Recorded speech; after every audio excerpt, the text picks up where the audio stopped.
High, কেমন আছো তোমরা সবাই? আশা করছি অনেক ভালো আছো আর আমি অনেক ভালো আছি। তো আজকে ভিডিওটা বিকাল থেকেই শুরু করছি, কারণ সকাল থেকে মাম্মামকে নিয়ে অনেক ব্যস্ত ছিলাম, তাই ভিডিও করা হয়নি কোনো। মাম্মাম 4টের সময় ঘুম থেকে উঠে পড়েছে, সেই জন্য আমি ভাবলাম জামা কাপড়গুলো গুছিয়ে নিই। তো দেখো, আমি যেদিকে যাচ্ছি ও সেদিকেই মাথা ঘুরিয়ে ঘুরিয়ে দেখছে। কারণ হচ্ছে কি, যে সারাক্ষণ আমার কাছেই তো থাকে, সেই জন্য আমাকেই একটু বেশি চেনে আর আমার কাছেই থাকতে চায়। ও ঘুম পেলে কাঁদলে আমার কাছেই থাকতে চায়। তো তারপরে আমার কোলে ওঠার জন্য বায়না করছিল, তারপর ওকে কোলে কোলে নিয়েই আমি পাঠ করছিলাম জামা কাপড়। তো দেখো, তারপর কোলে ওঠার পরও চুপচাপ হয়ে গেছে, মানে সবসময় কোলে থাকবে, ঘুরবে, খেলবে, ও এইসবই চাই সবসময়। তারপর সব গুছিয়ে নিয়ে আমি ওকে নিয়ে একটু বাইরে ঘুরতে যাব, সেই জন্য। আর জানো তো, মাম্মাম না 2-2:30টার সময় ঘুম থেকে উঠলে আর সারাদিন তো ঘুমাতেই চায় না। সেই রাত্রে 8টা-9টার সময় পুরো ঘুমিয়ে পড়ে, আবার সেই ভোরবেলা 6টা, 5টা, 5:30টায় ঘুম থেকে ওঠে। কারণ ও তো বড়ো হচ্ছে, ও এখন নতুন নতুন অনেক কিছু শিখছে, ও সেইগুলো করার চেষ্টা করছে, খালি উল্টে যাচ্ছে, হাত খাচ্ছে। তারপর ওকে শুইয়ে দিয়েছিলাম, তারপর আবার কাঁদছিল, আবার ওকে কোলে নিয়ে বিছানা গোছাচ্ছিলাম।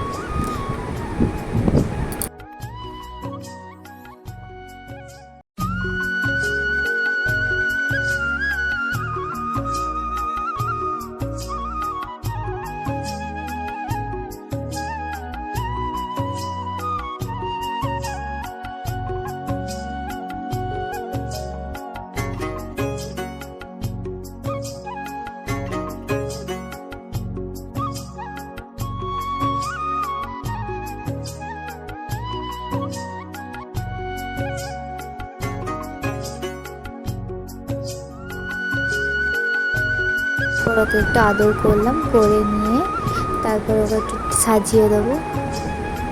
ও সাজালে যদি ভালো জামা কাপড় পরে না, ও তাহলে ভাবে কি যে একটু ঘুরতে নিয়ে যাবে, খুব হাসে।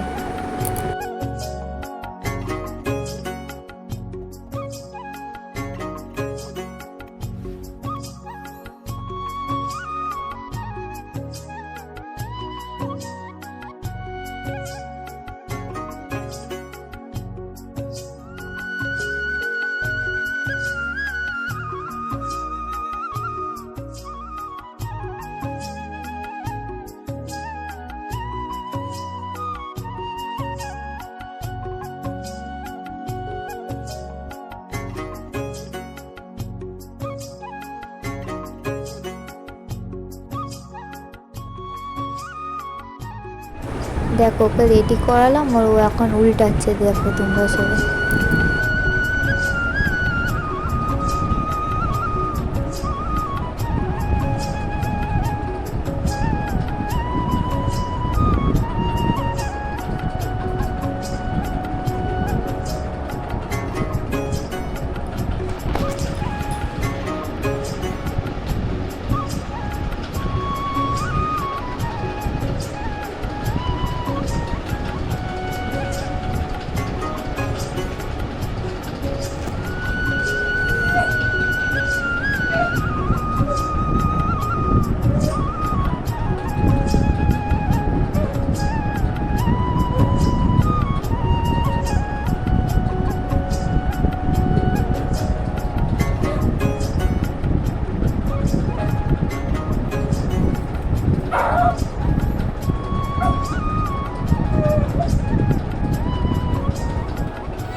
সন্ধ্যেবেলা আমি একটু চুল এনে নিয়েছিলাম, আমার এত চুল উঠছে কি বলবো, আগে এত চুলই উঠতো না, তো এখন খুবই চুল উঠছে, তাই জন্য মনটা আমার খুবই খারাপ হয়ে গেছে।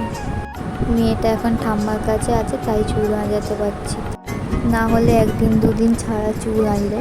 তো তারপর সকালে একটা পার্সেল এসেছিল, সেইটাই ওপেন করছিলাম। দেখো, না হলে তোমাদের দাদাভাই ঘরে এসে বলবে, পার্সেলগুলো খোলারও টাইম পাওনি।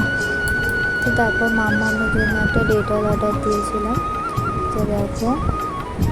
আর তারপর আমাদের জন্য একটা ফেস ওয়াশ অর্ডার দিয়েছিলাম, তো দুটোই ভালোই এসেছে। তো আজকের ভিডিওটা এই পর্যন্তই। তোমাদের কেমন লাগলো অবশ্যই কমেন্ট করে জানিও। আর আমার ভিডিওগুলো তোমাদের কেমন লাগছে বলো। বাই।